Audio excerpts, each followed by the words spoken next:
Remember how much power nurses have in this country? One of our own was just murdered in the street. So,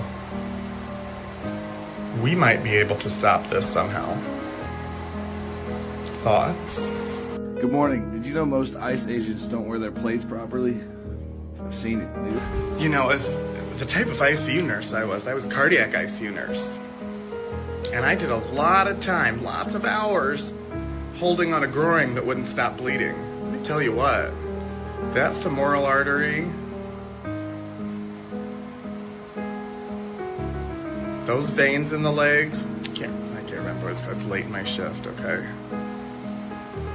I know it. I'm tired. Anyway, the vasculature in the leg, it really bleeds. Bleeds well. Someone could bleed out very quickly from that. Probably like a couple of minutes, really.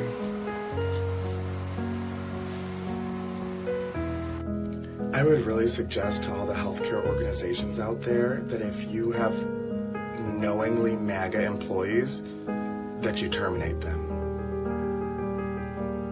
They're not safe people to take care of other people. You can't have people who have open racism in the healthcare system. I mean, we already know that exists, because if you're a black woman in healthcare, you know. But if you're openly MAGA at this point and you're supporting the murdering of people, you don't deserve to be in healthcare. You should have your license removed. That's so disappointing. And I remember working with them. It's so annoying. Okay, so I've become the victim of a coordinated attack between bots and MAGAs. I will be going into hiding for a few days. Or more. I'll miss you.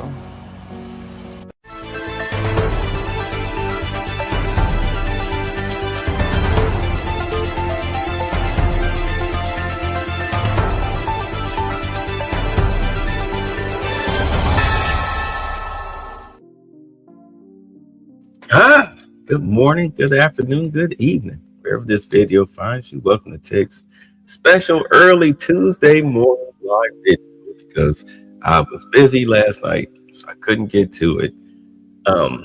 So I'm tackling it here first thing in the morning, and hopefully the internet holds up. It's just weird. I got two services and they both want to play games. So first, let's start off with this comes to us from Government Technology and Service Coalitions. U.S. government enters partial shutdown amid immigration enforcement funding dispute. Partial government shutdown begins Saturday, January 31st, after House failed to vote on Senate-approved funding deal before leaving town until Monday. Dispute centers on immigration enforcement tactics following two deadly shootings of U.S. citizens by federal agents in Minneapolis this month. You know, people who can't mind their own business. Senate passed Compromise 7129 that funds most agencies while giving DHS only 2 weeks to negotiate reforms, including body cameras and warrant requirements.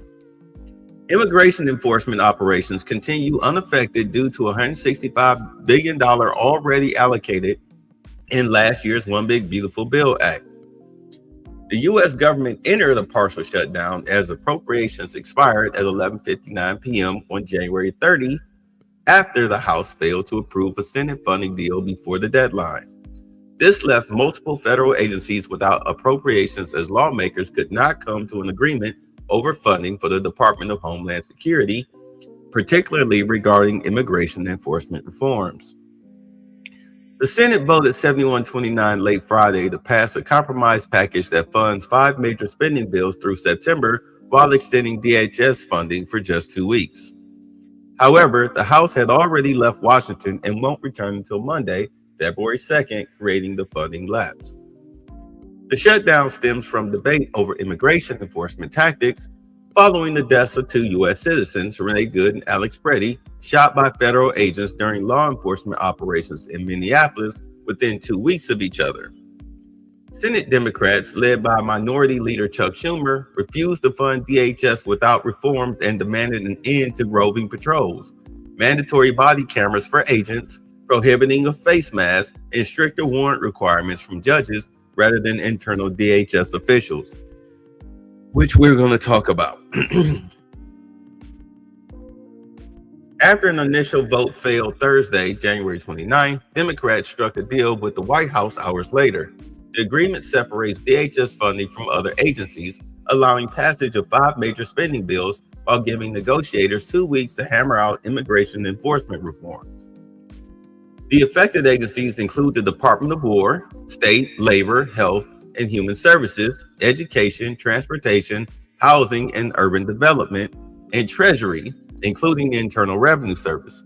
6 other appropriations bills already have funding through September, meaning the Departments of Veteran Affairs, Agriculture, Commerce, Justice, Energy, and Interior, as well as the Food and Drug Administration, Environmental Protection Agency, National Aeronautics and Space Administration, that's NASA, and National Science Foundation will not be affected by this shutdown. This partial shutdown is expected to be brief with limited real-world effects. The House is positioned to vote Monday, and there's little appetite for a prolonged standoff like last fall's record 43-day shutdown that cost the economy an estimated $11 billion.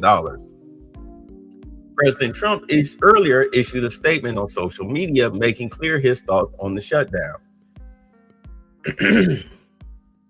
He said, "America is setting records in every way, and our growth numbers are among the best ever. The only thing that can slow our country down is another long and damaging government shutdown. I'm working hard with Congress to ensure that we are able to fully fund the government without delay. Republicans and Democrats in Congress have come together to get the vast majority of the government funded until September, while at the same time providing an extension to the Department of Homeland Security, including the very important Coast Guard, which we are expanding and rebuilding like never before. Hopefully, both Republicans and Democrats will give a very much needed bipartisan yes vote." The immigration enforcement operations at the heart of the dispute will continue uninterrupted. DHS received approximately $165 billion in last year's One Big Beautiful Bill Act, including $75 billion for ICE and $65 billion for Customs and Border Protection, which is well beyond typical annual allocations. Essential employees at affected agencies will work without pay until the shutdown ends, though they will receive back pay. Non-essential workers face furloughs, but are also expected to receive back pay once funding is restored. And that's good. That's good. You shouldn't lose your job because the Democrats want to help destroy the country. Since the shutdown began over a weekend, agencies won't implement shutdown procedures until Monday, which is potentially the same way Congress resolves an impasse. Same day Congress resolves the impasse. Historical data shows that 10 shutdowns of 3 days or fewer since 1977 have had minimal impact. The House is expected to take up the Senate-approved package when it returns Monday, though the exact timeline and whether any amendments will be proposed remains to be seen. To view the memo, Status of Agency Operations, issued by Office of Management and Budget Director Russell Vaught, click here. Well, we're not going to review that. But we will, unfortunately. What's up, Simeon? Y'all caught me early in the morning. What's up on Sunken One? Cracking donut. Yeah, I mean, I've been up since like 4:30, because I had to see somebody off. But so I've been up since 4:30. So I was like, let me go ahead and, get my cat nap in, take a shower, get my coffee, and come on down here and talk to y'all. Because I know a lot is going to happen today, and there's a lot that I want to cover that happened that I wanted to cover yesterday, and I never got a chance to do it. So we're going to try to cover it today. Now, I hate News Nation. They're very liberally biased news source, but we're not going to go through the whole thing. We're just going to talk about the as far as what the Democrats want from ICE. Hello, good evening. Thanks for being with us tonight here on the Hill. I'm Blake Berman. Happening right now. the race to end a government shutdown. And tonight, the Trump administration announcing a potential compromise. ICE officers set to wear body cameras in Minnesota. Well, I spoke with Speaker Johnson, I spoke with Leader Thune, and I think you're pretty close to a resolution. Plus, ships on the way to Iran. The commander-in-chief describing it as the biggest and best that we have. We are live overseas as the pressure builds. Also tonight, the Lone Star State stunner. A Democrat flipping a reliably red seat in Texas. So how did it happen? The winner of that race with us tonight here on the Hill. And are you ready for liftoff? The Secretary of War, Pete Hegseth. The commander be next. Funding fight over the Department of Homeland Security taking center stage in the House of Representatives. And would you look at that picture? Beautiful. 6 o'clock here on the East Coast. The lower chamber trying to advance a package of bills for a final vote to reopen many parts of the government tomorrow. President Trump now urging both Democrats and his own party to support the bill. But here's just some of the dynamics in play. Democrats want reforms to the Department of Homeland Security. When Mike Johnson and my Republican colleagues have spent the last year lecturing the country that they have some massive mandate. If they have some massive mandate, then go pass your rule. Many Republicans. First off, that's your problem. You're lecturing. We don't want to hear you, of all people, lecture us about anything. Stop lecturing. How about you just tell us what your real issue is? Although those of us that are paying attention, we know what the real issue is. Trump is killing your funding. He's killing your he's killing your slush funds. He's wiping out your under the table payments. And now he's going after your voter fraud. This is why you don't want IDs. This is why you don't want IDs, driver's licenses. That's what voter ID is. It's pretty much your ID, your license. Prove you're a citizen. Of course, Minnesota gave out driver's licenses, as did California. But as you can see, you have the FBI and the Department of Homeland Security shutting all of that down, going through all of their records because you're trying to steal elections. You know that you will lose these elections. And if you lose these elections, especially when it comes to the House and the Senate, especially the presidency, you'll probably never win the presidency. At least not for the next, 2 terms coming up. Because you don't have any viable candidates unless you steal the election. Hence what's going on down here in Fulton County. They want to know how you did it and throw a bunch of you in prison for doing it. Where you belong, for circumventing the democratic process of the United States. No. You know, people have to go to work. You know what I'm saying? They need to go home. Hey, good morning. Now time for 50 push-ups. What's up, Ray? I couldn't imagine Hakeem in high school law. I could. I guarantee you he was beat up a lot in high school. I can guarantee that. No, but you're losing. You're losing. I'm still waiting. I really do hope and pray that the Supreme Court deems that gerrymandering based on race is illegal, because it is illegal. Once they do that, it's over. Trump has already said, hey, look, it's February 3rd. There's no more funding to sanctuary cities. New York, sanctuary states, California, New York, Minnesota, Illinois, Maine, Oregon, Michigan,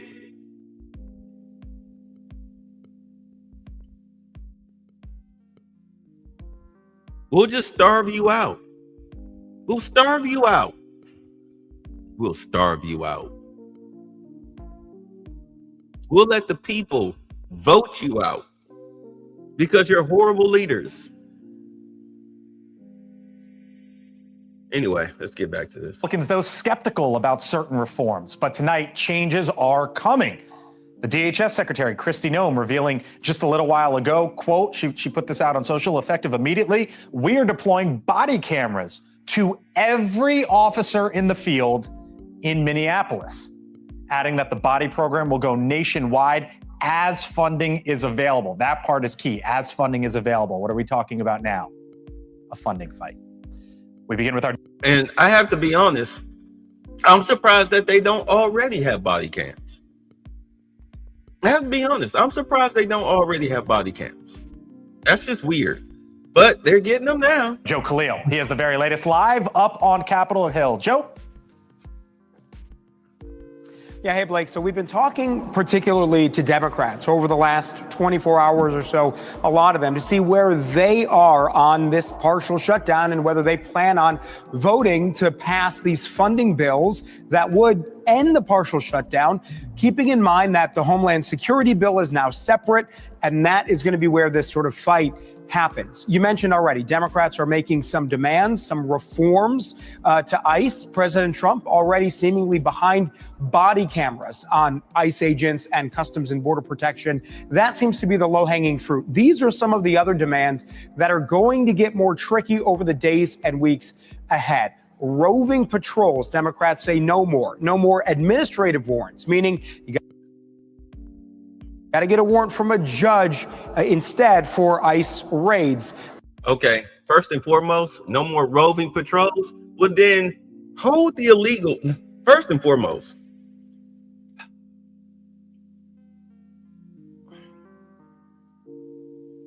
the reason why you have roving patrols is because these traitorous cities refuse to call ICE when they lock up these criminal illegals, no matter what the offense. They refuse to call them. So now you have ICE rolling out here. They got to roll out here. They have to do their roving patrols and lock up these criminals who are still out here on the streets. That's what the roving patrols are for. They're not out there patrolling the streets like the SS. Papers, please. No, they have to go and get the criminal illegals off the streets. There's no more administrative warrants. Sorry, no. We're keeping those. We're going to keep that because we're not going to be running to your local judges who'll be denying these warrants, who'll be tipping off the criminals. No, we're not doing any of that. You can forget that. We've had administrative warrants ever since ICE was formed. We're not going to change that. No. Or better yet, you know what? You want to change that? Fine.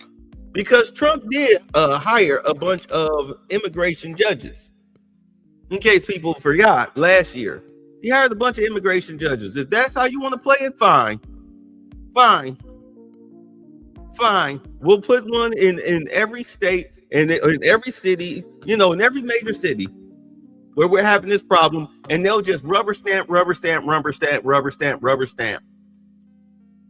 Okay, let's play the game. You want to play the game? Let's play the game. We'll rubber stamp the hell out of these warrants because you want to be tipped off. You want to help the criminal. Okay, we got you. No more masks. Nope, we're going to wear the masks. We're going to wear the mask. As long as you have people out here doxing these agents, we're going to wear the masks. So you can forget that. But we will have, I tell you what, the masks will have badges on them, like painted on or whatever, imprinted. They'll have ICE. We'll make them very identifiable. We'll do that, but we're keeping the mask. Same use of force policy as local and state. No, thank you. We're dealing with dangerous criminals. We've seen how the police treat the average citizen that's out here getting all wild and crazy and violent. They treat them with kid gloves. No, thank you. We're the federal government. If we're coming for you, you've done some horrible things. No, we're not going to kid glove you, especially American citizens who are out here following us around and pushing us and putting their hands on us and throwing stuff. No, no, no, no. If you get your arm broken or murdered in a scuffle, that's on you. Accountability for agents breaking rules, laws. We already have that. We're the federal government. You as the state or the city, you have no jurisdiction over us. We'll handle our own. And apparently one of the guys that shot Alex Pretty, apparently he's a gay Hispanic. He's a gay Hispanic, allegedly. Allegedly, one of the guys who shot him is a gay Hispanic. The irony, if it's true, the irony. You out here fighting. You out here fighting for illegals, and you get taken out by one that would probably be at a damn rave party bumping booties with you.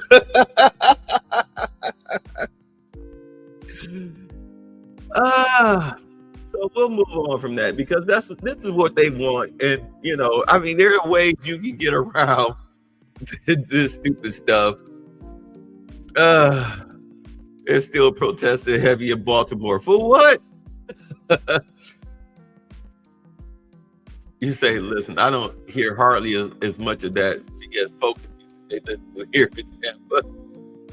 Don't the authorities in Mexico wear masks? They should be used to it. I know. Yeah, accountability, my butt. Yeah, like, no, like you ain't getting none of this. You get what we get. Say they ruin house music. So let's move on. Because we know what they want. Homeland Security officer. We know what they want. I would give them half of it. Because the other half, it doesn't make any sense. The other half doesn't make any sense. There's already accountability for officers. And no, we're not going to give them with kid gloves because we've seen body cam footage of what happens to cops who treat people with kid gloves, who treat violent criminals with kid gloves. And I'm gonna tell you right now, this whole body camera thing, I'm glad that they're actually putting it on there. So that way, people can see exactly what the hell these ICE agents are really up against. Officer in Minneapolis, by the way. When they're out here on the streets.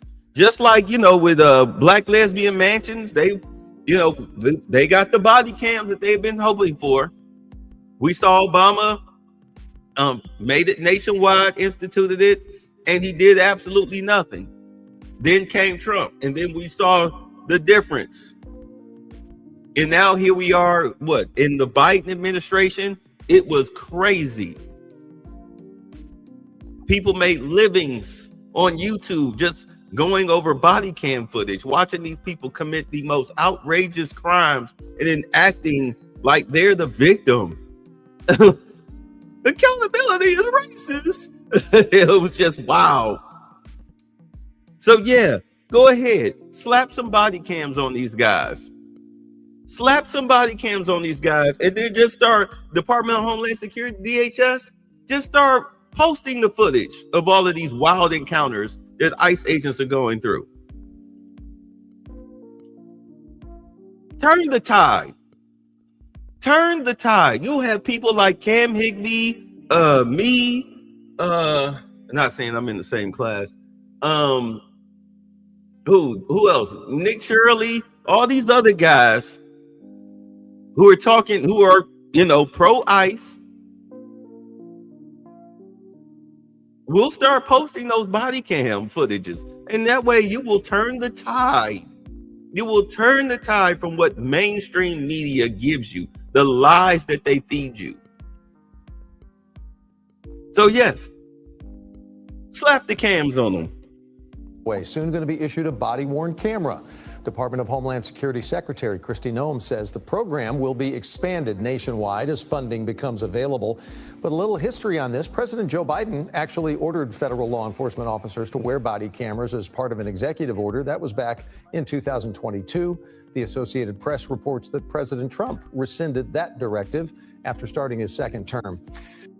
Well, that was a Confident are you, mistake. first of all, that this partial government shutdown won't be prolonged?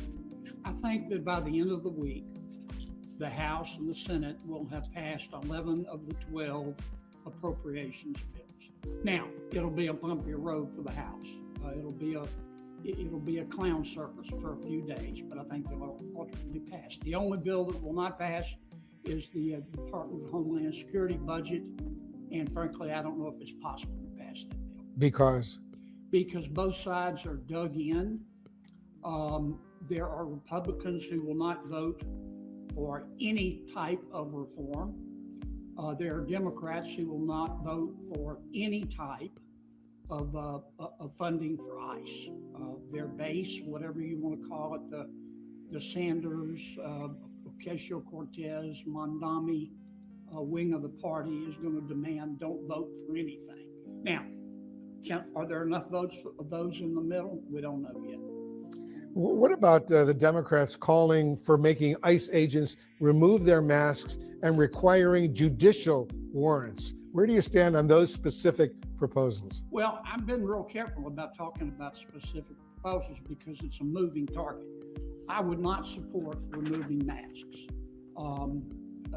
There are people out there who mean these agents harm, and not only them, but their family members. And if they can find out where they live, that's dangerous.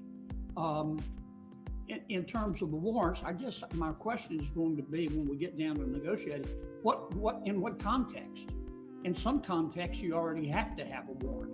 Are you saying in all cases? Does that mean the standards of reasonable suspicion under Terry v. Ohio can be thrown out? I just don't know enough about the details of what kind of warrants they want to require. They want judicial warrants, not administrative warrants. I know, and the Supreme Court has already said in a case in 1960, I think it was Abel v. U.S., they have suggested that administrative warrants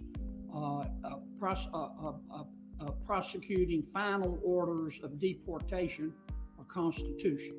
I don't know if it's just judicial warrants that some of my colleagues are talking about, though. I want to play what the Homeland Security Secretary Kristi Noem said yesterday, and then we'll discuss. Listen to this.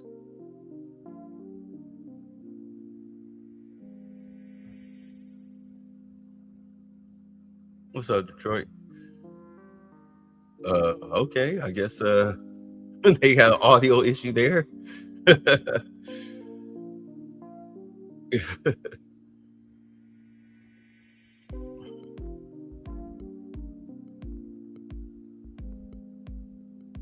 In your view, Senator, has Secretary Noem sufficiently acknowledged the mistakes she's made and her people made in Minnesota?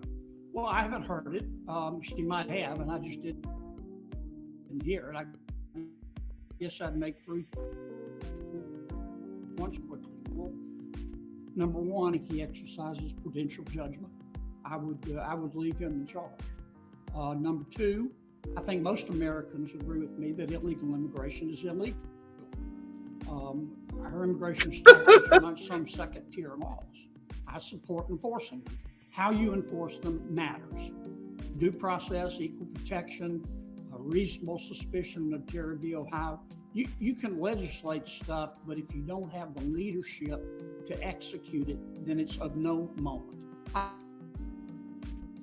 think Holman knows how to do it. A specific question. Some of your own Republican colleagues, and you're a Republican, Senators Tom Tillis and Lisa Murkowski, for example, they're calling for Secretary Noem to resign. Do you agree with them? No, I don't. I don't have enough information to be able to make that bold declaration. We're going to have a hearing, and I hope the Secretary comes before us and answers questions truthfully and honestly and transparently and tells us why she took the approach that she took and why she said the things that she said. In the meantime, I would let Tom Homan run the show. Instead of her? Yes. Yes, in terms of, yes, I think the president made a wise decision. Oh, that Epstein thing is going to be, I'm going to deal with that today. That's why I'm getting this out the way now, because they cracked the Epstein code. Remember they were talking about Pizzagate? Remember Pizzagate with Hillary Clinton? Yeah. Them pages that were released.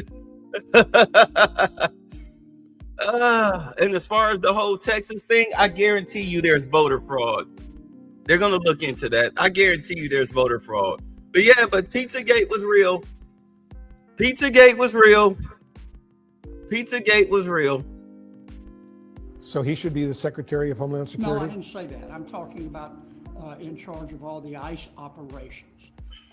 In terms of whether we have a new secretary, that's frankly up to the president. But I think a lot of Americans on both sides of the aisle have questions about our secretary. And yeah, Jay-Z lost about, I think, 3 million followers or something like that. And Beyonce lost a couple million followers. You know, the fallout is real. And then they showed where Jay-Z was like 26, Aaliyah was 15, and he was 27 when Beyonce was 16, when they started messing around. Who was that? I think it was Nicki Minaj that said that Jay-Z likes him young. I mean, the last thing you do, you would think that the last thing you would do as celebrities who are like part of an in crowd, when you piss somebody off, they go Cat Williams on you. They go Jim Carrey on you. Okay? And now you've got Nicki Minaj coming after you. Who was that actor, Dennis Quaid, that was in those Clark Griswold movies, those Vacations movies with Chevy Chase and everything? The guy who played Randy, the crazy cousin or uncle, whatever. Yeah, he also, back in the early 2000s or whatnot, he fell out with Hollywood, and him and his family had to go into hiding. You know, he was talking about their mafia was threatening them. The Hollywood mafia, whatnot, was threatening his family and everything. Him and his family had to flee California. He wasn't joking. People thought that it was a joke, but he wasn't joking. And if I were if she asked for my advice, she hasn't, but if she did, I would tell her to move up that date to appear before the Senate Judiciary and the House Judiciary. No, I didn't hear that one. Committee. I would look the American people in the eye in front of God and country. You write that and I down. would answer every single question. And if she was wrong on something, she should admit it. She should explain why she said what she said, why she made the decisions that she made. Senator Kennedy, another important story I want to get to, the Justice Department finally releasing its tranche of files related to Jeffrey Epstein. They did so on Friday. The Deputy Attorney General, Todd Blanche, says the Department of Justice is not considering bringing any additional charges related to Epstein. Is that acceptable to you? Well, I don't know yet. They haven't released all the documents. That's my understanding. They released 3 million additional pages, but there are reports that another 3 million are still being Randy found. Quaid, I think his name is. Randy Quaid. Here are the two things that I'm fairly certain of. Number one, this issue is not going to go away until the Justice Department releases every single document, every single picture, every single email. And you want them to do that? I want them to do that. I've said that from day one. Number two, there are some of my colleagues who have boldly stood on the floors of their respective bodies and said, we know who needs to be prosecuted. We have the names. Now, there are only two possible reasons for them saying that. One, maybe they're on real strong drugs, or number two, they know. If they know, and they're making those kind of allegations, then by God, they ought to give us the names, and they ought to be prepared for the litigation that follows if they're wrong. But this has gone on long enough. The American people don't trust government. That's the fault of both sides.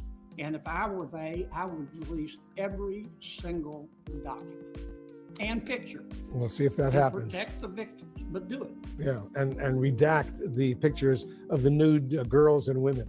Well, I don't even know if I would do that. I would redact their faces. I would protect their privacy. I haven't researched it, but any simple excuse that people can find not to believe the Justice Department, they're going to believe it, and I don't blame them. I mean, this whole thing on both sides has been a goat rodeo. Yeah. All right. A quick political question before I let you go, Senator. Thanks so much. Matter of fact, just to give y'all a sample, 2013 Epstein, let me make sure y'all can see that. 2013 Epstein Olivier column emails. Shrimp equals very young / preteen girls. Sharks equals teenage girls. White, of course, equals white Caucasian. Pink equals Asian or very light, fresh. Black, of course, black African. Throw away the head, keep the body equals ignore mind, personality, used only for sex. Aquarium full of girls equals harem on the island. Now, she said they openly rank races and ages of children being trafficked. Column now works at the World Economic Forum. And these are the emails that he sent to Jeffrey Epstein. Dear Jeffrey Epstein, I can't even think of the smell of black shrimp. And he wrote, I like shrimp, but not so much if it's too pink, although I'm definitely more into white than into any other color. I like your philosophy. Let's see. Epstein wrote back, no, some are like shrimp. You throw away the head and keep the body. Of course, he wrote back, as long as you don't have any hammerhead ones. I like white sharks. And it goes on to say, as two are Russian, I guess some might refer to them as white sharks. And he wrote back, the king of Saudi Arabia has a few white sharks at his Jeddah palace. Totally prefer yours. Sure, I would enjoy the view. Epstein wrote back, on my island in the Caribbean with an aquarium full of girls. You know, harem on the island. That's very nice of you. Where are you now? Unquote, no problem. A friend that built the Beijing airport asked if I knew a bank that was interesting. I thought I'd run it by you. Okay, well, yeah, that's not really, but you get the idea. Look, you get the idea.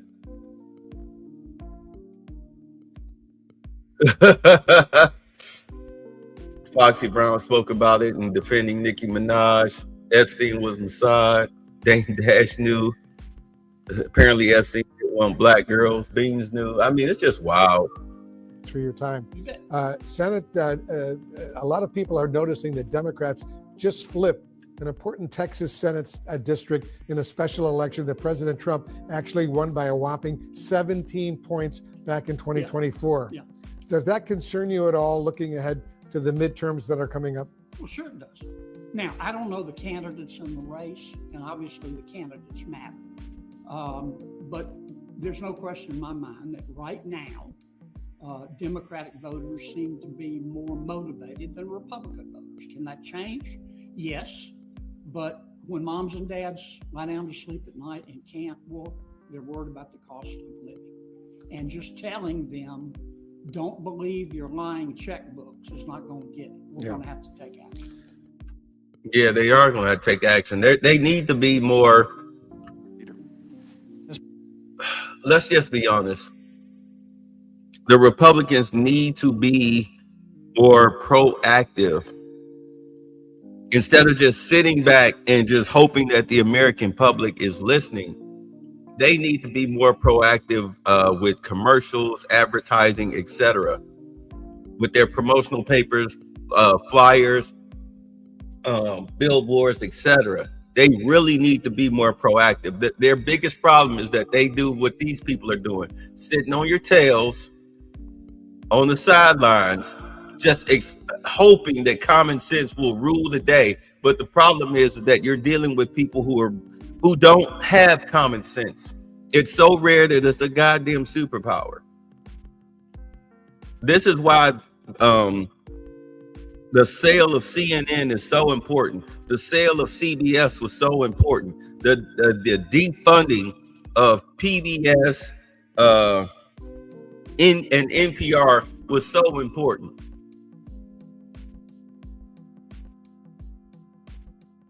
This is why destroying the Department of Education was so important.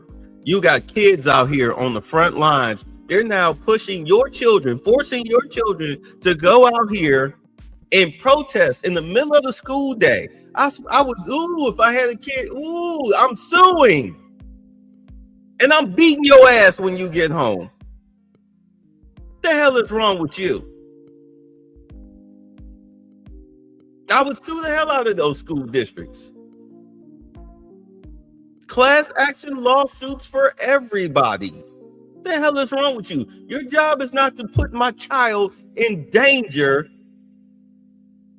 fighting for criminal illegals. Your job is to teach them the ABCs and the 1, 2, 3s, not communist doctrine. Have you lost your mind? Mr. President, I understand that there is a bill at the desk that is due for a second reading. The leader is correct. The clerk will read the title of the bill for a second time. H.R. 7147, an act making further consolidated appropriations for the fiscal year ending September 30th, 2026, and for other purposes. Mr. President, in order to place the bill on the calendar under the provisions of Rule 14, I would object to further proceeding. Objection is heard, so the item will be placed on the calendar under Rule 14. Mr. President, on Friday, the Senate passed 5 of the 6 remaining appropriation bills: defense appropriations, transportation and housing and urban development, financial services and general government, labor, health and human services, and education, the national security, and Department of State. In all, 5 appropriation bills that funds all those various programs and agencies, Mr. President. It's been a long road to get here, with the process most notably interrupted by the Democrats' 43-day shutdown in the fall. But I'm proud to be able to say that the Senate has passed 11 full-year appropriations bills. Now, Mr. President, when I became leader, I made it very clear that I wanted to return to regular order consideration of appropriations bills. Too many times, the Senate has resorted to long-term continuing resolutions and omnibus bills written behind closed doors. That's not how I wanted to do things. And I'm proud that despite some hiccups along the way, we have returned the lead to the committees and have now considered 11 of the 12 individual bills on the Senate floor. The advantages of a member-driven process are myriad. First and foremost, it empowers senators of both parties to make their voices and the voices of their constituents heard. And it provides for genuinely serious consideration of spending priorities. This year's appropriations bills together spend less than if we had simply extended current spending levels under a continuing resolution. We are saving taxpayer dollars by doing full-year appropriations bills. We are also supporting our national defense. Endless continuing resolutions aren't good for any part of the government, but they're especially dangerous for our military readiness. Under CRs or continuing resolutions, the military can be prevented from starting essential new projects. Current projects can face delays and cost overrun, and the appropriate resources may not always be available for operations. Funding the military through the yearly defense appropriations bill instead of through CRs is essential, and I'm very pleased that we passed the full-year bill on Friday. Before I close, I want to extend my gratitude to Appropriations Committee Chair Collins and Vice Chair Murray and all the members of the Senate Appropriations Committee for their tireless work this year. Appropriations work is demanding, and I appreciate all they have done to make it possible for us to pass 11 of the 12 fiscal year 2026 bills. Now, Mr. President, on that 12th bill, we had a bipartisan agreement on the Homeland Security Appropriations Bill that included funding for de-escalation training for Immigrations and Customs Enforcement, as well as both body cams for ICE officers. Nevertheless, Republicans agreed to Democrats' request for additional time to allow for additional consideration of this bill before final passage. But any conversation, Mr. President, has to include a discussion of how to make it safer for our federal law enforcement agents to effectively carry out their duties. We need to address not only issues like increased training for ICE officers, but things like preventing the constant harassment and worse that officers have faced for simply trying to do their jobs. The President's border czar, Tom Homan, recently traveled to Minneapolis at the President's request, and his efforts have gone a long way to restoring order in that city and ensuring that immigration operations can be carried out safely. One thing he's trying to accomplish is increased cooperation between local law enforcement and ICE. That's another thing, Mr. President, the Democrats should be willing to address in the coming days. It's notable how much more peaceful things have been in cities where local law enforcement has been authorized to cooperate with ICE. It's time to bring an end to the dangerous practice of local jurisdictions refusing to cooperate with federal law enforcement. I think you've been lifting. Bro. That guy out in that special prosecutor, because I got to jump in here. That special prosecutor out in California, yeah, his suit jacket fits like this too. You can tell that dude out in California. That's a full on gym, bro. So I hope there will be a set of issues like those that Senate Democrats and the administration, I should say, can find consensus around. But one thing is clear. If Democrats' goal is simply to make it harder to detain and deport dangerous, illegal aliens, then they will find no interest on this side of the aisle. I hope that is not the case, because the stakes are high. Republicans provided for ICE enforcement and the Working Families tax cuts, but the Homeland Security bill funds a number of other critical agencies, including the TSA, the Coast Guard, and the Federal Emergency Management Agency, agencies that we cannot leave behind. We need to give these agencies the security of a full-year funding bill without delay. Mr. President, I once again thank Senate appropriators for helping us to get to this point, and I look forward to finishing our 2026 appropriations work in the coming days. Mr. President, I yield the floor, and I suggest the absence of a quorum. Clerk will call the roll. Ms. Alston Brooks.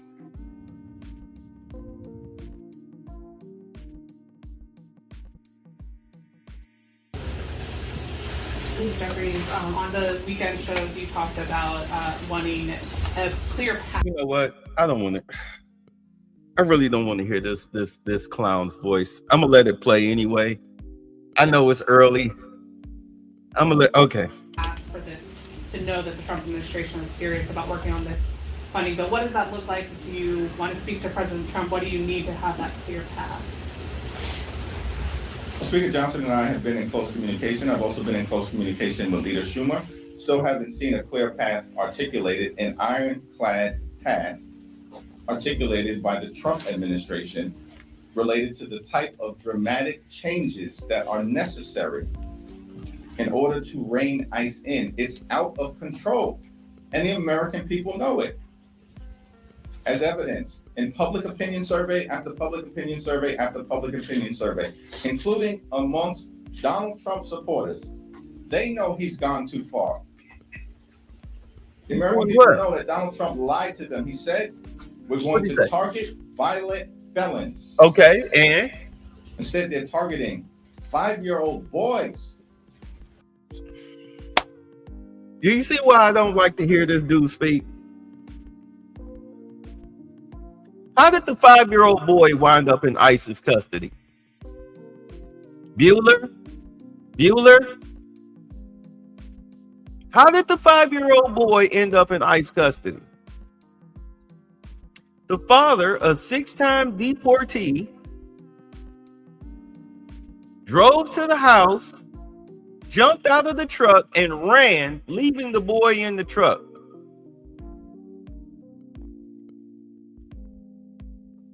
Because they were at the home address where the father was located or drove to, where they knew he was, they went and knocked on the door to turn the boy over to the family inside, his mother and the few others who were inside. They refused to answer the door. Of course, they eventually caught the father and sent him and his father to Texas.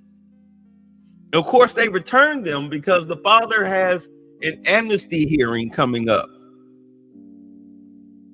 But I can already tell you what's going to happen. As soon as he walks into that courtroom, his case will be dismissed. And when he walks out, there'll be ICE agents on either side of him ready to deport his ass. Father of the year. But this is why I don't like to hear Hakeem Jeffries talk. I'll let him play. The Spider-Man backpacks, they're horrifying the American people. And so Democrats are committed to this fight. And again, we've made clear, line in the sand, red line. We've articulated the things that will be necessary for there to be a full year appropriations bill connected to ICE funding, because we're standing on the side of the American people, some of whom have been killed in cold blood. Cold blood. If you're standing on the side of the American people, well, the American people want the illegals out of the country. That's why Trump won in a landslide. They were sick of your garbage. So what American people are you talking about? The illegal Americans or the actual Americans? By ICE in plain sight, horrifying the American people. We're not horrified. The best way to avoid getting shot by an ICE agent is to mind your damn business. Keep your hands off them. Stay out of the way. Go to work. Oh, I forgot. Getting paid to be an agitator is your job. I heard that they pay these people like up to six figures to be professional agitators. You say that your side won't help on the rule, but it sounds like some Democrats might be willing to vote yes on the bill. That's okay? I indicated there's a variety of different perspectives, and we'll continue to have that discussion. And what's the issue with some of them saying yes? Because they want FEMA money, they have earmarked projects that are important to their districts, they're moderate Democrats from swing states. You'll have to talk to them. Well, so why is there a difference between the rule and the bill? Republicans are in the majority in this institution and has now been around for more than 200 years. It's hard to cite an example where in an institution that is majoritarian in nature, as you know, where the minority steps in to help the majority pass a rule, when, as I've indicated to you, there are multiple bills within that rule that we strongly disagree with and do not support, separate and apart from the appropriations issue. Like what? Like what? Not too difficult to contemplate. Like what? The mask rule? The body cams? The warrant? What are you talking about? What? On rare occasions, have we stepped in to deal with Republican dysfunction, including in the last Congress, where it related to making sure that we funded our ally, Ukraine, because we had to stop the pro-Putin caucus within the House Republican Conference from undermining the free world, our value. And this is why, what part of the reason why we were $36 trillion in debt is the funding of Ukraine, which wound up, as Elon said, a lot of that money didn't even leave Washington. I wonder whose pockets they went in.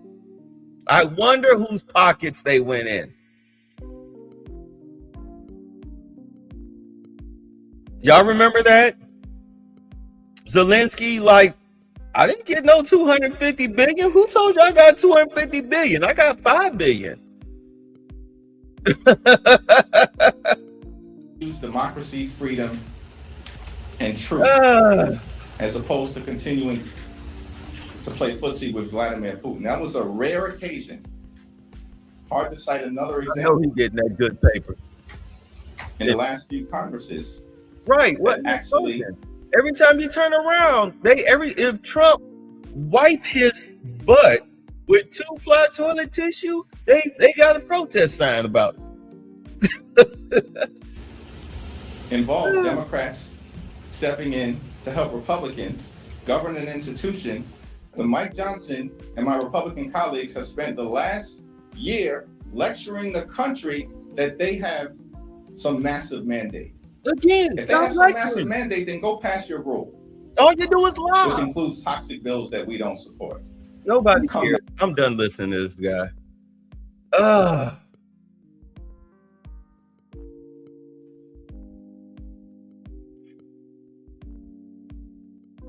Thank you, Ms. Scanlon. Mr. Scott, you're recognized. Thank you, Madam Chair. Mr. Cole, I know the Democrats want to focus on immigration and customs enforcement, but this is the whole Department of Homeland Security appropriation. Is that correct? That's correct. And so I know that there was an unfortunate accident off of Massachusetts. U.S. Coast Guard performed the search and rescue mission. Unfortunately, they did not find any survivors. That was just a couple of days ago. I think a week ago, the U.S. Coast Guard icebreaker had to go help a cruise ship that was stranded in the ice. Is that correct? I don't know those two incidents. Okay, well, it is correct. Pretty normal, I'm sure it is. It is correct. But my point is this: Department of Homeland Security is much bigger than Immigration and Customs Enforcement. Absolutely correct. I mean, they're forcing a continuing resolution on the United States Coast Guard. I mean, that's what they're doing. It's Customs and Border Protection is bigger than ICE. I mean, we know that Democrats want open borders. That's what they had under the Biden administration. They allowed, millions upon millions upon millions of people into this country illegally. We have no idea who is in this country.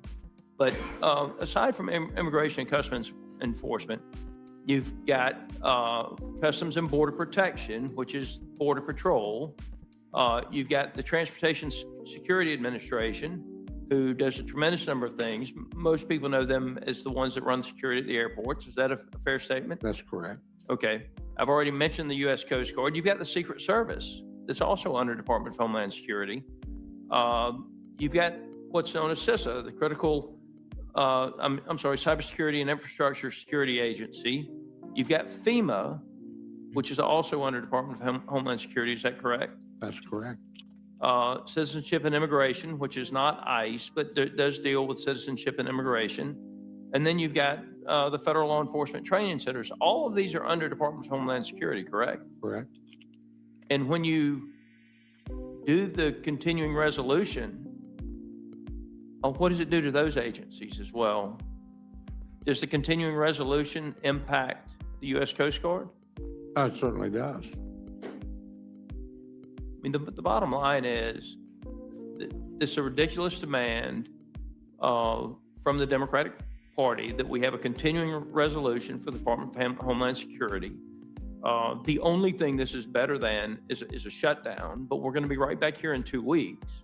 And I'm sorry that 2 people were shot and killed. I really am. I wish it hadn't happened. It's not lost on me that they happen not just in the same state, but the exact same city. And my understanding right now is that ICE is carrying out operations around the country. ICE isn't just operating in Minneapolis, are they, Mr. Cole? That's correct.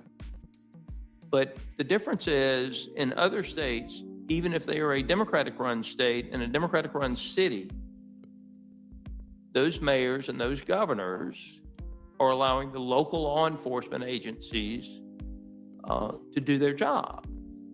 And in Minneapolis and in Minnesota, my understanding is that those local law enforcement agencies have been given orders not to do their job. And while I'm sorry that the gentleman is deceased, the fact of the matter is he should have been arrested and put in jail when he kicked out the taillight of the vehicle that the officers were in. And the Democrats don't want to talk about that. And so I intend to vote for the legislation, Mr. Cole.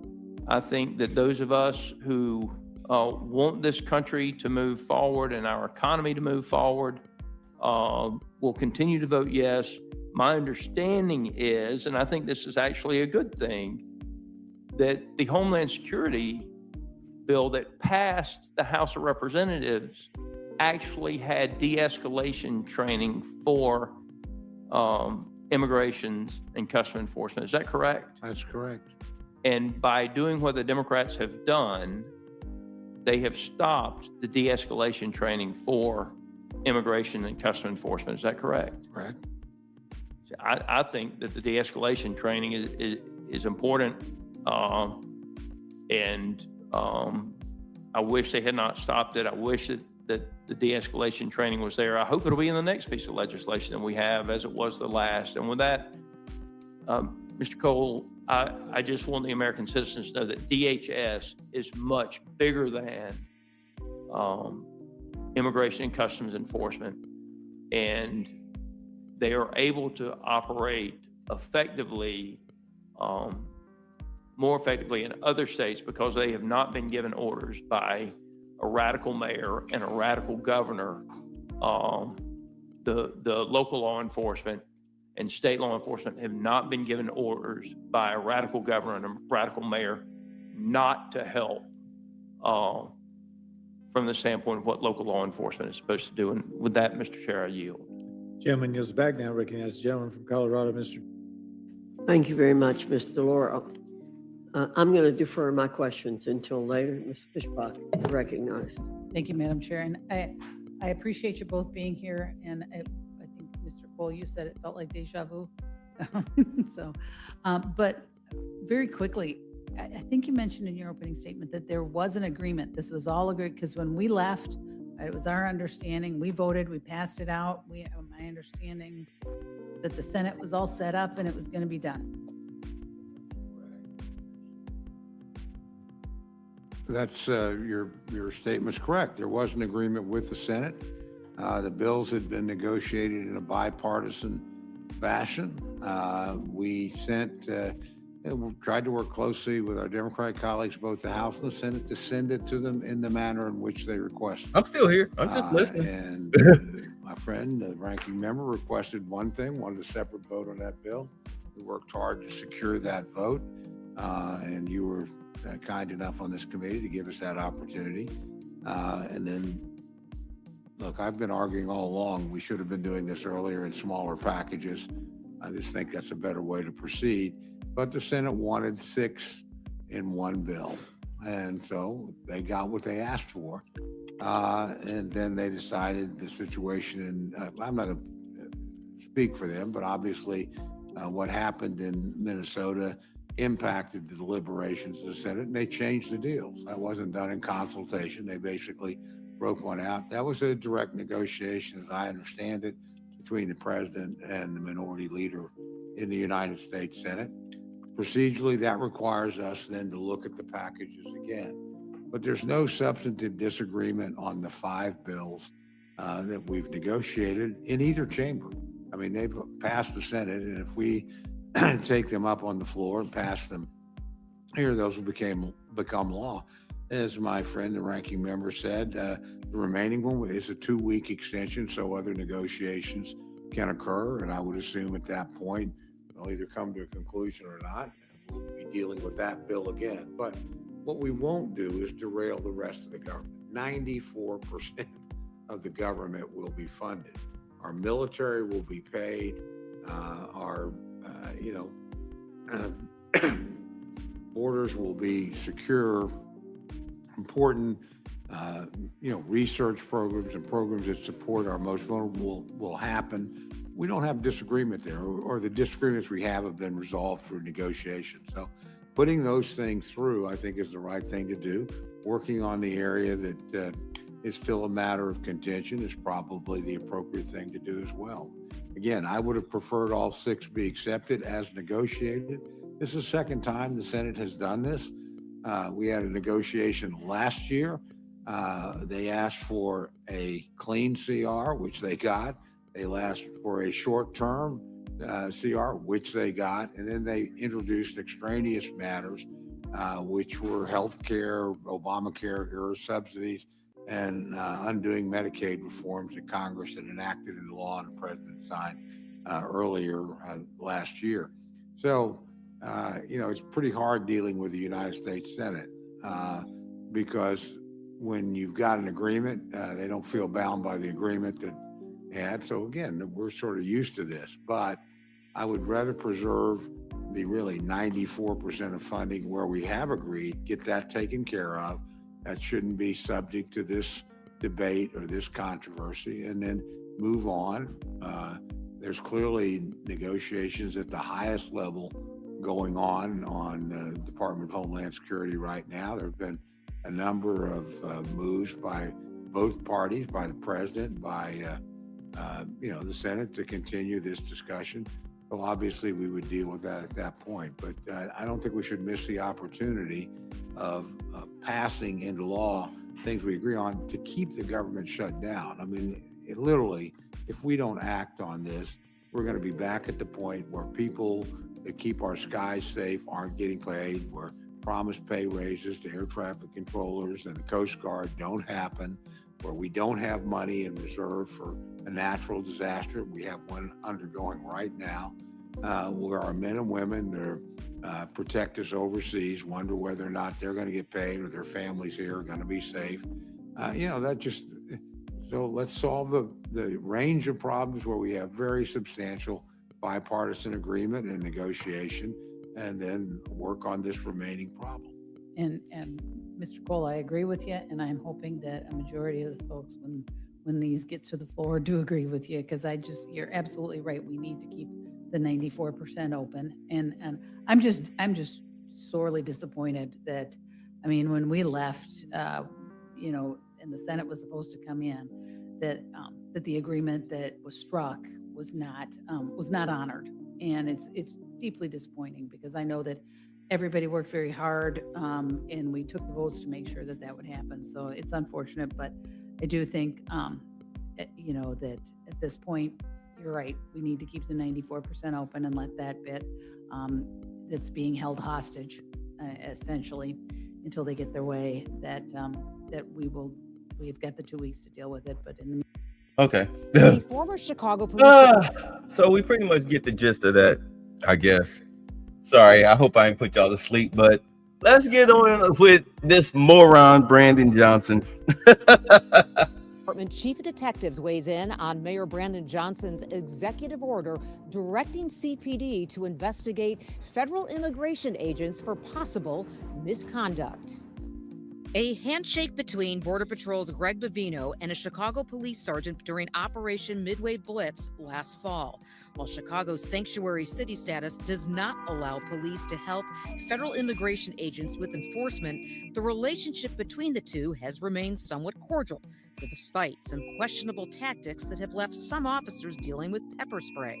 We need to be working with the federal government. We cannot be at odds with the federal government. It serves no one's best interest. While former CPD Chief of Detectives Eugene Roy strongly disagrees with tactics used by Greg Bavino and his Border Patrol agents, Roy does not believe officers should investigate federal agents during ongoing federal immigration operations. The Chicago Police Department should not be put in a position where they are investigating federal agents who are investigating federal crimes, which is clearly a federal jurisdiction. It serves no useful purpose. Roy calls Mayor Brandon Johnson's executive order directing police to investigate federal agents for possible misconduct nothing more than political theater. But Johnson says the agents must be held accountable. It will give a directive from my office to ensure that we're collecting evidence, that we're providing medical care on scenes, but also making sure that evidence is turned over for prosecution. The mayor's decree, called the ICE on Notice order, says any felony charges against agents recommended by police must go through his office. In a written statement released today, the Cook County State's Attorney's Office writes in part, quote, "Because this order changes the process for how felony charges are evaluated, a thorough analysis is being conducted to assess its legality," end quote. In all felony cases, it is the state's attorney's office that evaluates the evidence and makes the charging decision. And legal experts say local police already have the ability to collect evidence. Now, this executive order is not necessary to authorize local police officials to investigate state crimes, even if those state crimes are committed by federal agents. While the mayor warns of a possible immigration enforcement surge this spring, Johnson says his executive order does apply to past cases during Operation Midway Blitz last fall.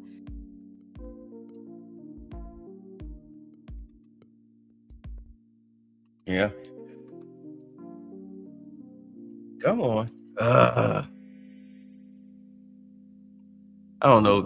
It's the morning. The internet acts funny. I'm confident that we'll do it at least by Tuesday. We have a logistical challenge of getting everyone in town, and because of the conversation I had with Hakeem Jeffries, I know that we've got to pass a rule and probably do this mostly on our own. I think that's very unfortunate. When you're talking about the Department of Homeland Security, remember what's included in that. You have TSA agents for the airports. You have the Coast Guard. You have FEMA. We're in the middle of a winter storm disaster on the East Coast. We can't play games with this. As the Speaker of the House, Mike Johnson, predicting the House will end this partial government shutdown tomorrow, even without Democrat support for funding Department of Homeland Security. The Senate passed a funding package on Friday after striking a bipartisan deal with the White House. The House Rules Committee taking up that funding package today. It includes 5 appropriations bills, which funds the government through September. And it also funds just 2 weeks of stopgap money for the Department of Homeland Security. House Minority Leader Hakeem Jeffries reportedly telling Speaker Johnson Democrats will not help Republicans pass the bill, while the GOP contends with a razor-thin majority. Joining me now is Minnesota Congressman and the House Majority Whip, Tom Emmer. Congressman, it's great to see you. Thank you so much for being here. What a mess once again. How do you think this plays out? Well, good morning, Maria. The Republicans in the House, Republicans in general, are the party of responsibility. We've already passed all 12 spending bills out of the House. The Senate, with agreement of Democrats and the White House, passed 11 of the 12 back. And as you just pointed out, the 12th, the Homeland Security bill has a 2-week CR. We're going to get it done tonight. We're going to govern for the American people.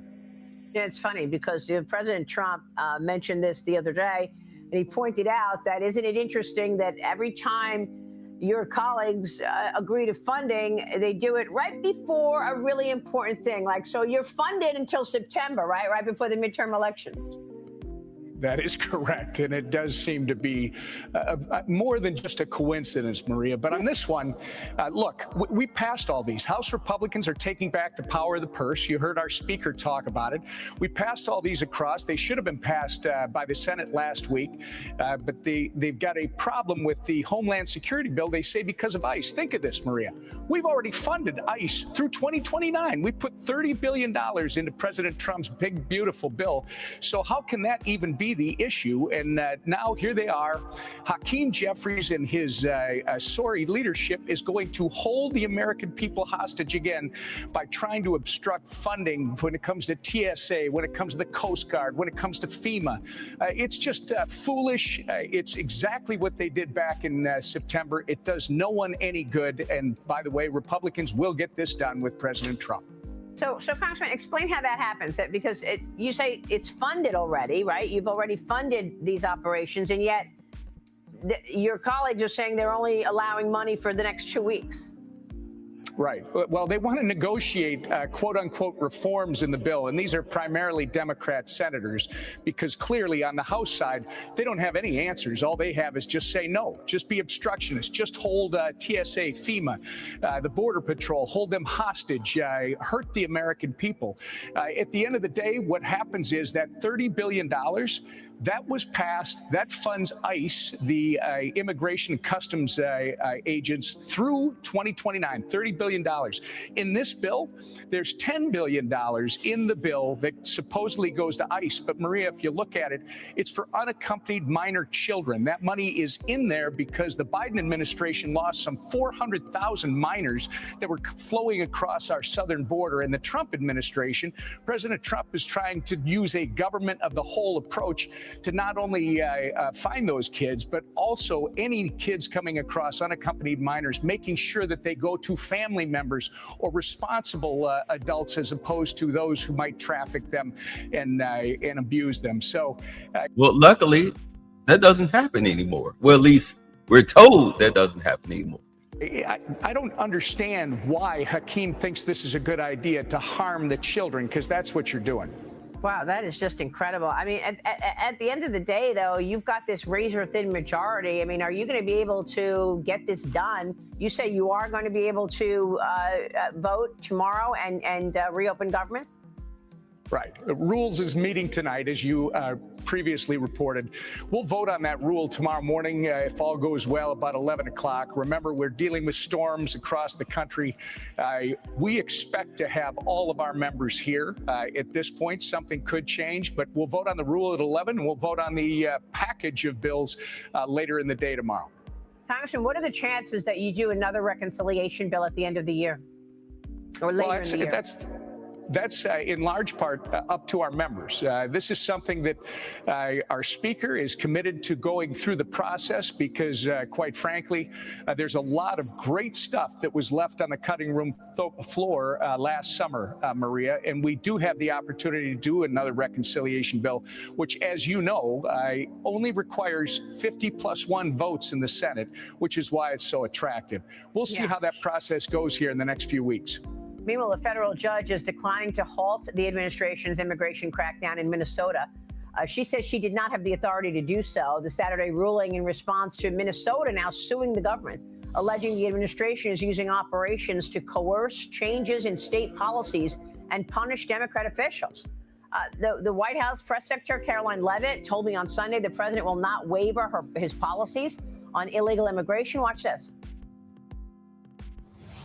The president will be the decider on any policy changes. But what I know in talking with the president and seeing what this administration has done over the course of the last year is that President Trump is never going to waver in the commitment that he made to the nearly 80 million Americans who voted for him to deport illegal alien criminals who broke our nation's laws to get here and then have committed further crimes of violence against American citizens. And that's why ICE and Border Patrol are true patriots. The Democrats need to agree to stop demonizing them. We've heard despicable rhetoric from people on the left comparing ICE to the Nazi Gestapo, Donald Trump's police force. That is egregious language that has led to the increase in violence, threats, and attacks against ICE agents who are brave men and women who put on the uniform to enforce our nation's immigration laws. Well, the rhetoric is just incredible, Congressman. And then, of course, there's Tim Walz. He's about to testify. Your thoughts on that, because the governor and the AG of Minnesota will be testifying in front of the Oversight Committee. Minnesota governor and the Attorney General are going to do so in front of the House Oversight Committee on March 4th. James Comer, chairman, saying that it's all part of his investigation into the Minnesota welfare fraud. I know you introduced the Stop Citizenship Abuse and Misrepresentation Act. You're calling it the Scam Act, allowing the government to revoke naturalized citizenship of anybody convicted of fraud within 10 years of becoming an American citizen. Yeah, it's just expanding and clarifying on the current law that we already have, Maria.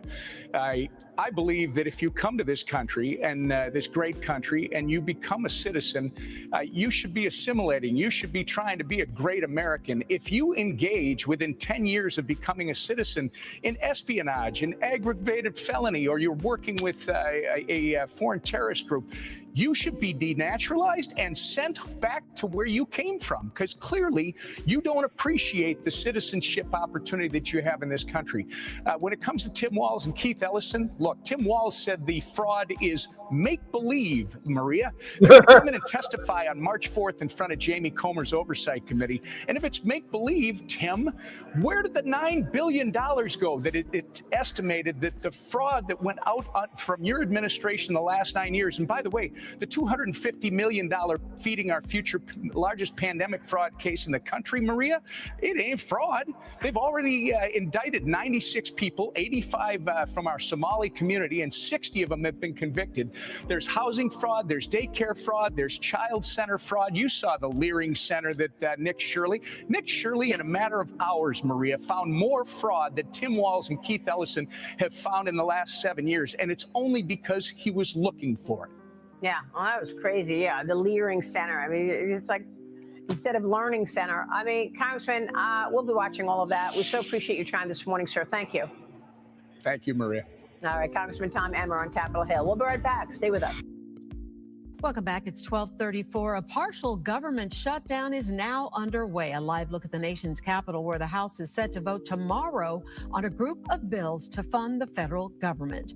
The shutdown went into effect on Friday when lawmakers failed to pass a funding bill by the midnight deadline. Democrats say they are not going to budge until changes are made to ICE enforcement. We held our ground and made clear our demand.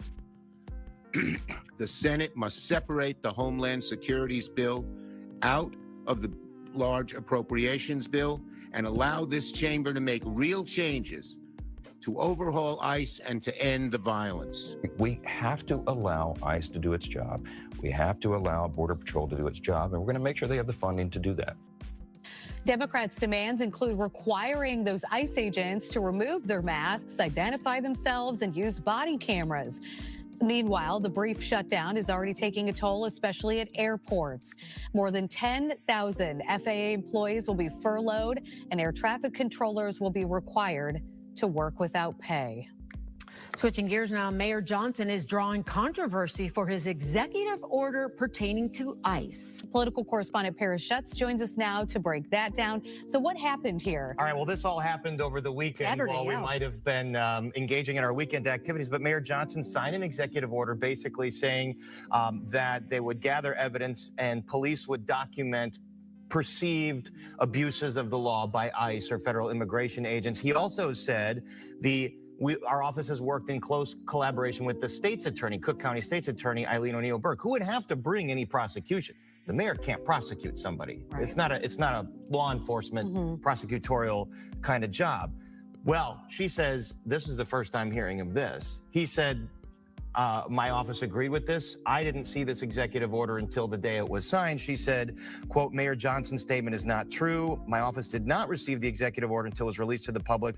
We do not provide legal approval of any matter until we reviewed it. On such a critical issue, it's important we get it right. So Burke is basically saying, it's not that I oppose or support the notion of prosecuting federal immigration agents. It's just that the mayor signed this executive order claiming that my office approved, and I haven't even seen it until now.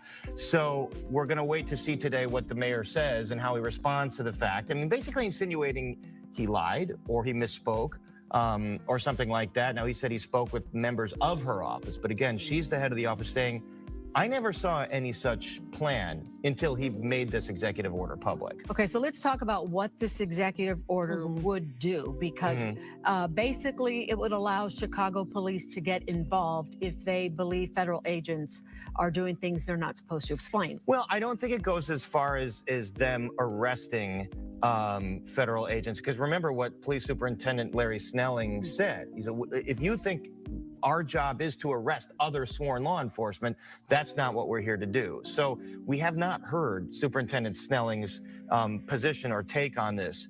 But what it is that they would document these perceived abuses of the law, and then it would be, I guess, up to the state's attorney to prosecute. As he's saying, he's bringing the state's attorney. Now, State's Attorney Burke has not prosecuted any federal law enforcement agent to this point. There are folks that are saying that she should have opened an investigation into the killing of Silverio Villegas Gonzalez, and whether or not that was justified. To our knowledge, that hasn't happened. So it does not sound like all these various law enforcement agencies are on the same page as Mayor Johnson right now. So we're going to have to get more clarification out of him on that. But this isn't the first time we've heard of this, right? Aren't other states, including states' attorney generals, looking into holding Trump administration officials responsible for some of these ICE enforcement activities? They've talked about it, Natalie, and again, the legal mechanism is still a little in flux. So you saw the Philadelphia district attorney over there in Pennsylvania basically saying, we will do this. Right. He used harsh language, and he was rebuked by the state's Democratic governor, Josh Shapiro. So it really comes... Right. This fool said that they are going to... they said they're going to arrest ICE agents. Of course, they said it again, and prosecute ICE agents. And I mean, these people fail to understand that they outrank you. And if you are a law enforcement officer that interferes with the duties of a federal agent, you are subject to arrest. I don't know why and the thing about it is that you have Democratic leaders and even in the police department who are too stupid to understand that you're calling yourselves You're essentially begging to go to prison. You're begging to go to prison.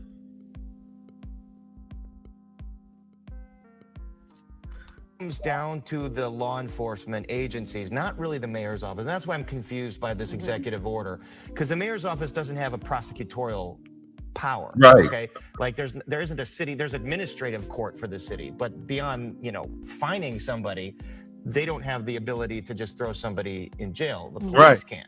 But we don't know how Police Superintendent Larry Snelling plans to go about this. So I think there's a lot of questions. They signed this over the weekend where there wasn't a whole lot of scrutiny on this. And there's a lot of questions that we have in terms of how this would work. But I do think it comes down to offices like the Cook County State's Attorney and even Illinois Attorney General Kwame Raoul.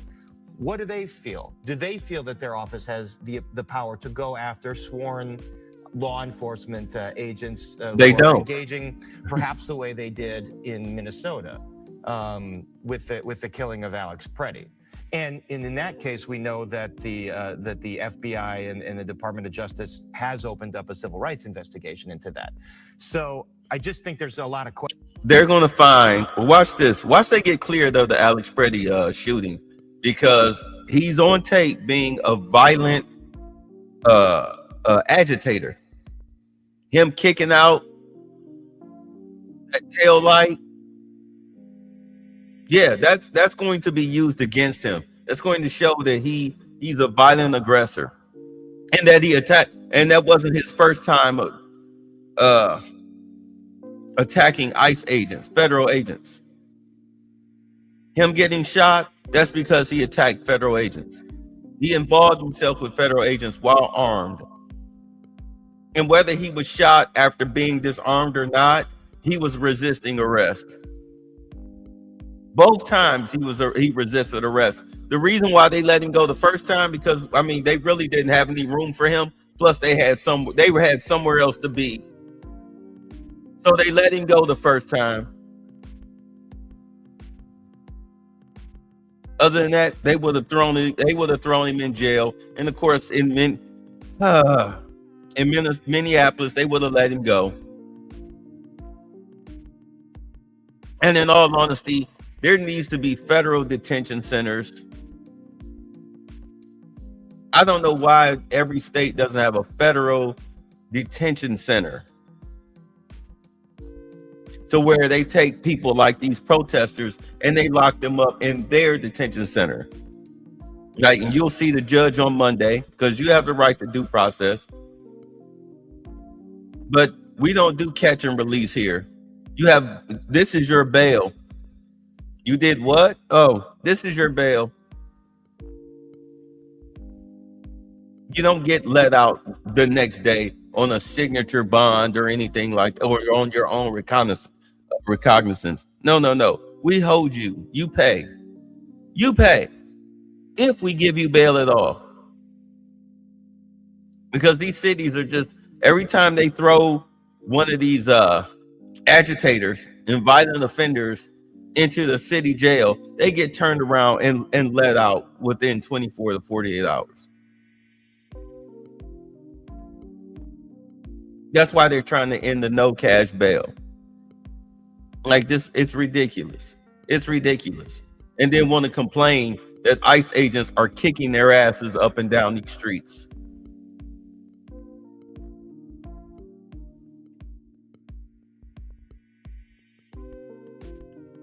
I've been saying since 2023, we need to bring back police brutality, not murders, but police brutality, where they whip out that stick and crack you upside your head a few times, because these people have lost the healthy respect for law enforcement. I'm surprised that ICE agents aren't instructed to do that. Like, hey, look, break out the sticks. They don't get back. And if they don't get back, crack them back. They're already complaining that they're being maced and pepperballed and tear gas. Yeah, because you're violent mobs.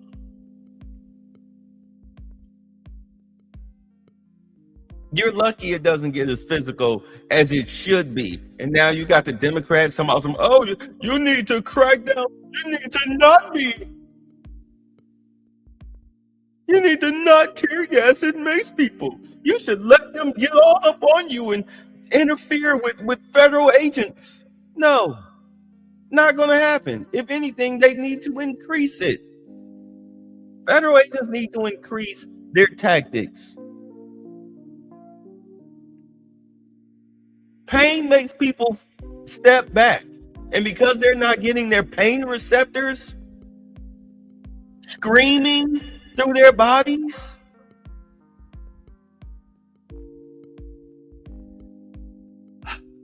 questions that need to be asked and answered about the city executive order. But you saw Mayor Johnson, I think, leaning into this anger right now over perceived overreach of ICE and Customs and Border Patrol and trying to capitalize on that and say, look, we're going to do something about it.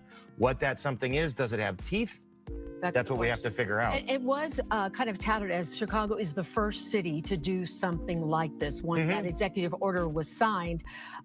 Interesting that there was no discussion between him and those who have the legal authority to actually do something, because throughout this process, as we have seen people accusing, ICE of one thing or the other, there has not been Bovino was in court. We have not seen where people have actually been charged as a result of the actions of ICE. And this was an executive order that appeared to come across as if it was going to enable Chicago to do that. Right. And really, as you said, he says in his executive order, we worked with the state's attorney's office. So that is the prosecutorial arm here. And she's saying, no, you didn't. Not to my knowledge, you didn't. This is going to create maybe even more bad blood between these different departments, isn't it? I mean, it's an issue the mayor has already had in the past with not necessarily discussing things.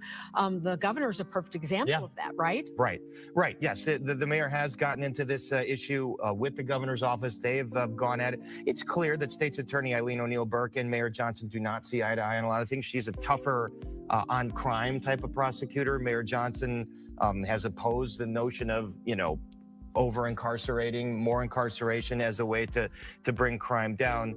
So, I mean, we just haven't gotten more beyond these statements at this point. I think both of them are trying to figure out how they want to navigate this. Is that going to happen today? We're going to try. Yeah. We're going to try to figure that out. So, yeah, but you made a good point. The accountability has come from federal judges right now. That's really the only accountability we've seen for some of these perhaps perceived overreach and missteps by federal immigration agents. All right, Parashutz, thank you so much. You got it. We'll be right. This case, Mr. Chairman, I'll yield back. Thank you. Gentleman yields back. Chair recognizes Ms. Presley from Massachusetts. Thank you, Mr. Chair. Let me just begin by making this plain. Credible fraud must be investigated and prevented. Every dollar that is stolen from public programs is a dollar that is taken from a child who needs care, a senior who needs food, or a family that is already struggling to make ends meet.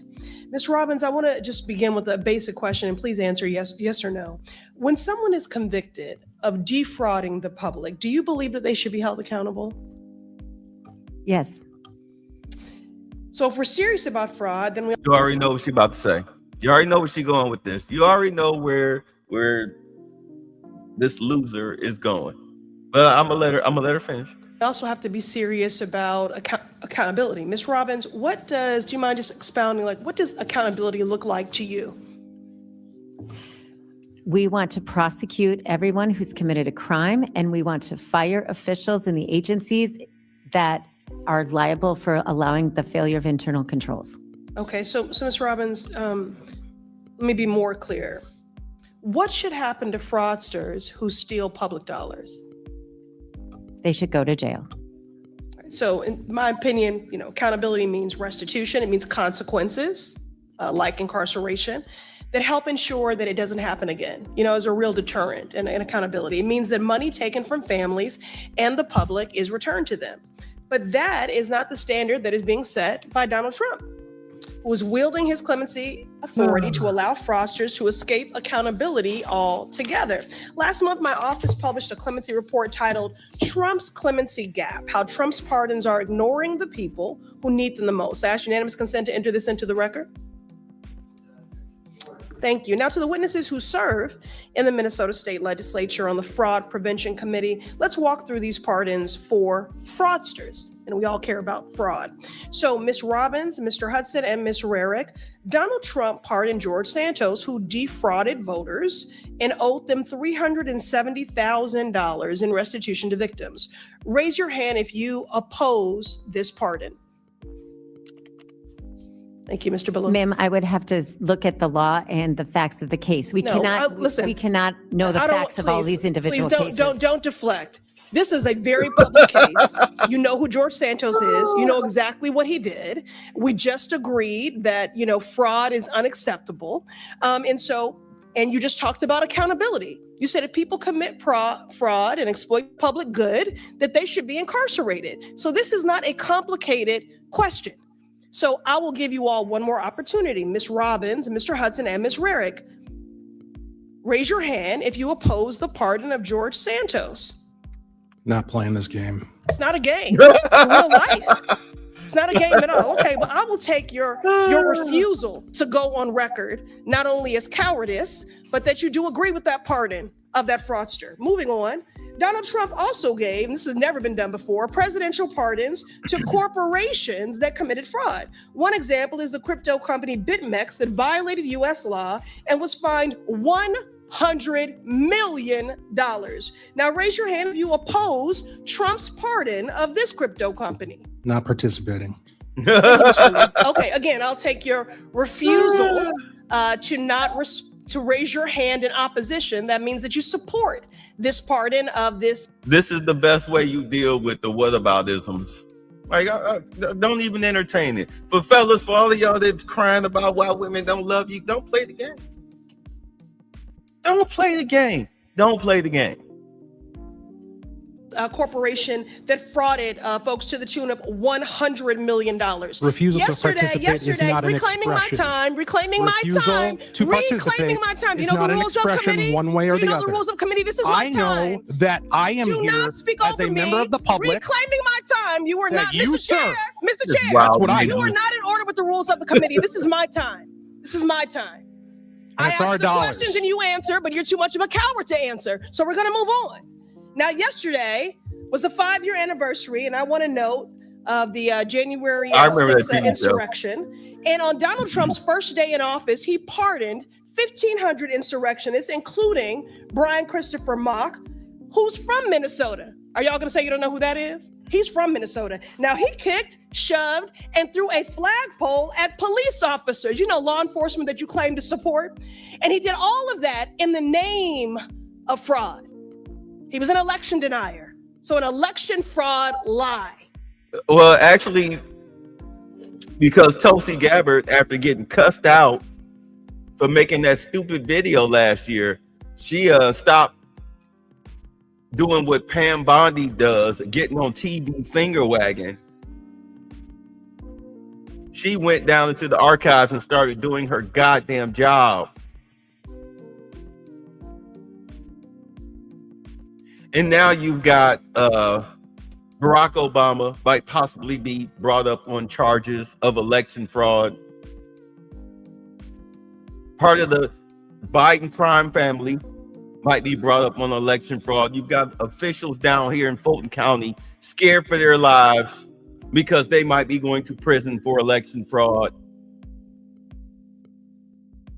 The whole Russia with Obama. Yeah. Yeah.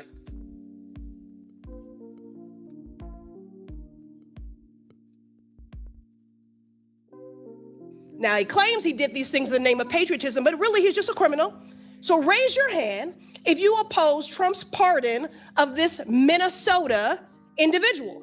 Ma'am, this grandstanding nonsense This is not grandstanding. exactly This is what accountability. Minnesotans hate about D.C. This is accountability, and you are hypocrites.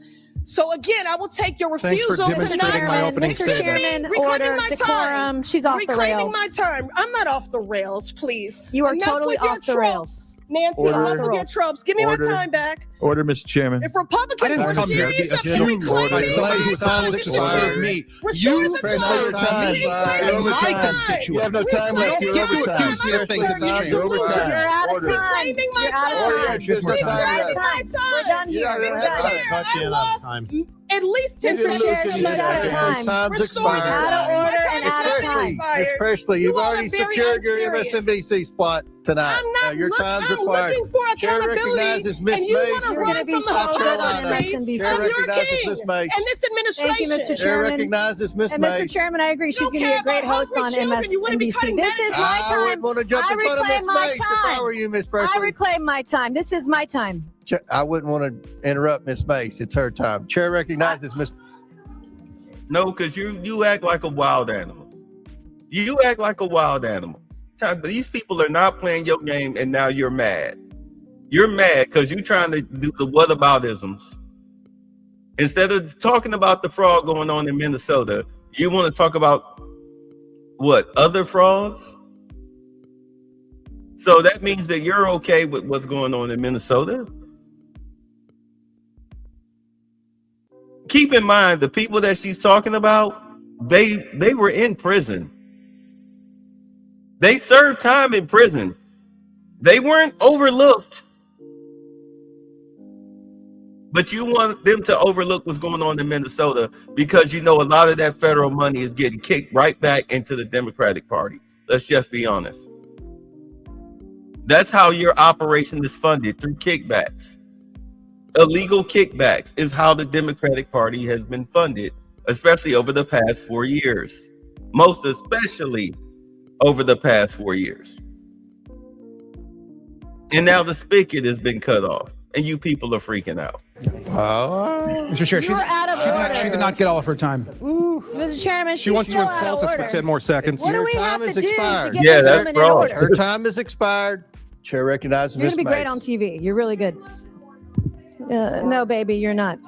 No, baby, you're not. You are not in order. You're out of order. Goodbye. You're done.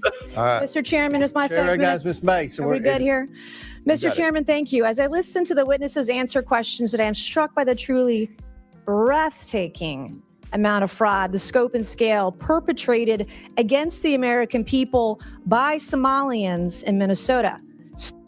A county court judge indicted, accused of having an attorney handcuffed and kept in a jury box. Oh, y'all gonna love this. We're done with the Minnesota stuff. Now we're on to the other stuff. But this, you already looking at it. You see it? You see it? You see? Let's start over. This was funny. A county court judge indicted, accused of having an attorney handcuffed and kept in a jury box. Judge Rosie Speedland Gonzalez turned herself in this afternoon on both felony and misdemeanor charges. KSAT Investigates broke the story 2 weeks ago, and Dylan Collier continues to follow through now that the case has gone to a grand jury. Judge Rosie Speedland Gonzalez's legal ordeal began December 17, 2024, during an argument with defense attorney Elizabeth Russell inside County Court 13. Speedland Gonzalez ordered Russell to be handcuffed.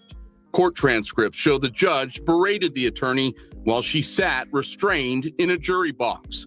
Russell, who declined comment today, filed a criminal complaint. Earlier this month, KSAT Investigates exposed the incident and spoke with former employees who worked in Speedland Gonzalez's court. They described the judge's behavior as increasingly erratic. The 2-count indictment accuses Speedland Gonzalez of unlawful restraint by a judge, a second-degree felony, and misdemeanor official oppression. And Speedland Gonzalez did not respond to a request seeking comment. Records show she turned herself in just after noon and was... Wait. Look at her arms. Look at her arms. You see her arm? See all these gaudy, nasty, trifling tattoos? This is a judge. She was also taking kickbacks.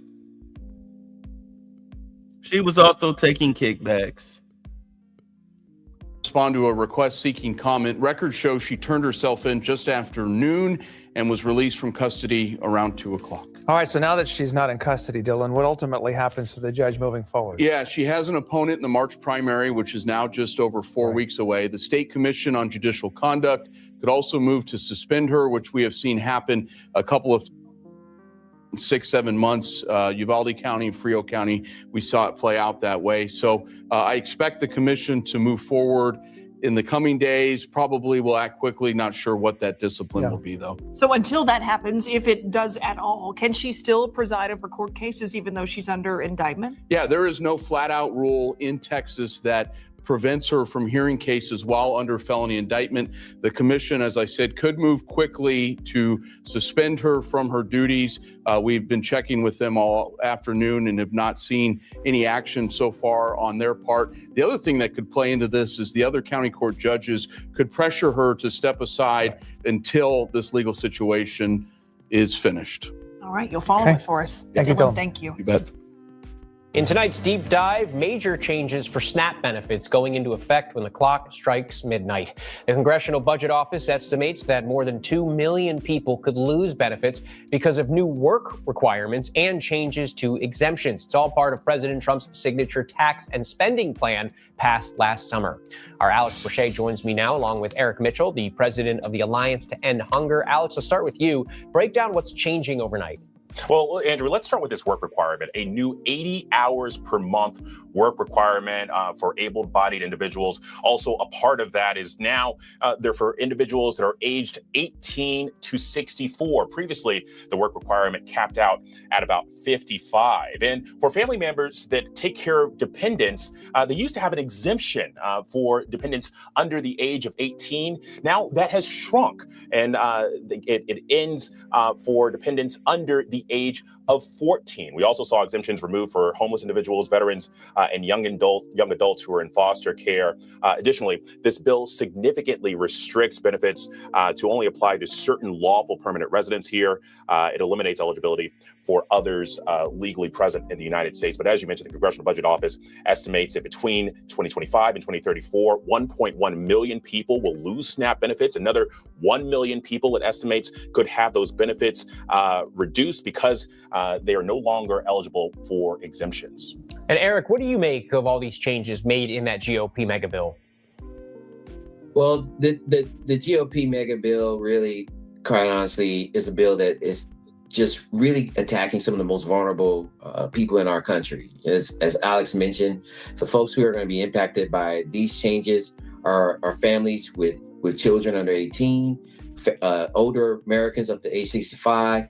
And what these work requirements are going to do is basically make that population was the population that typically is the hardest to try to find steady employment, to now be burdened with trying to prove that they are working 20 hours a week just to be able to be fed. Not to mention, individuals who are dealing with homelessness as well as veterans. These are, again, we are talking about some of the people who are dealing with the most, at times, unstable forms of employment. And so, this is a policy that we feel is unnecessary.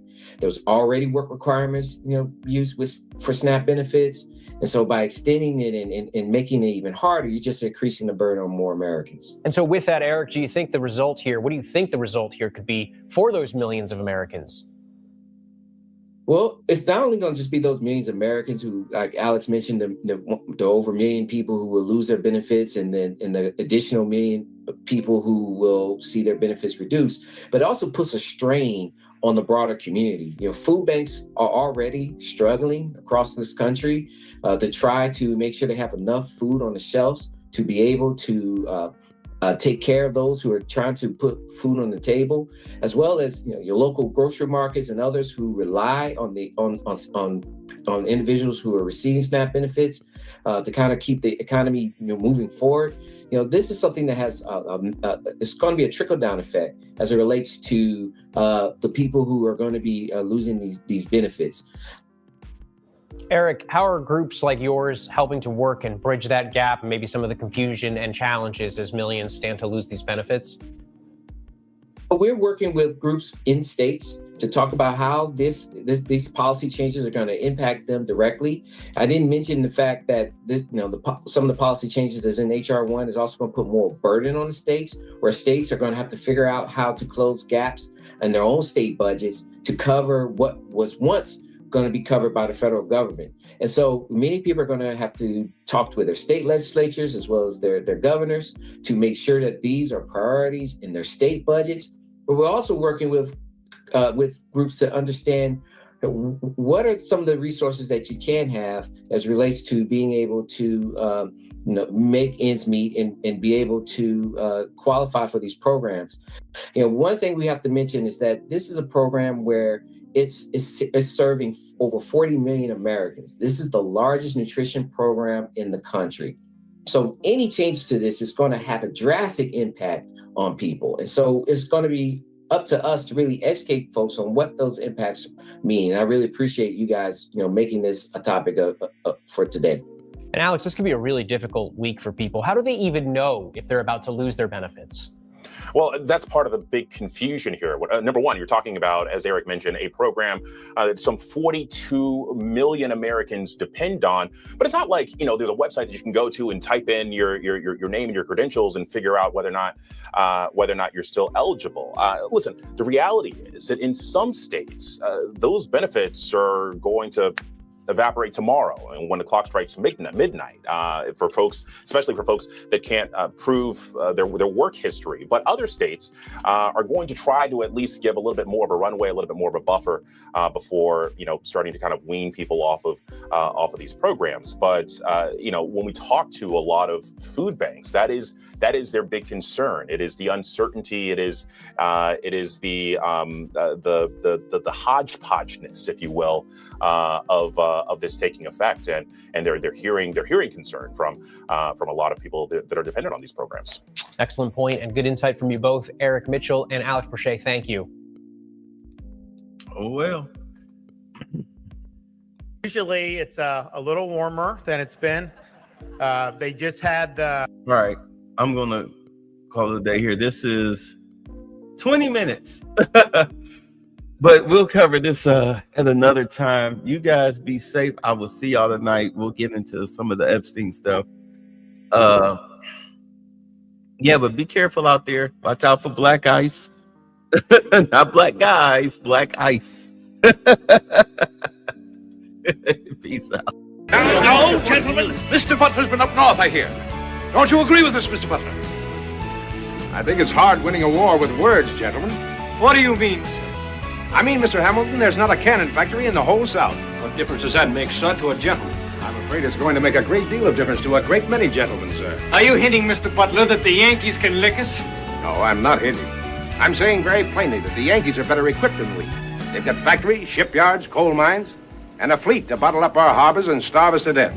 All we've got is cotton and slaves and arrogance. That's treachery! A problem figuring out whether you're for me or Trump, and you ain't black. All right, hi! Thanks for the fun! Get the fuck out!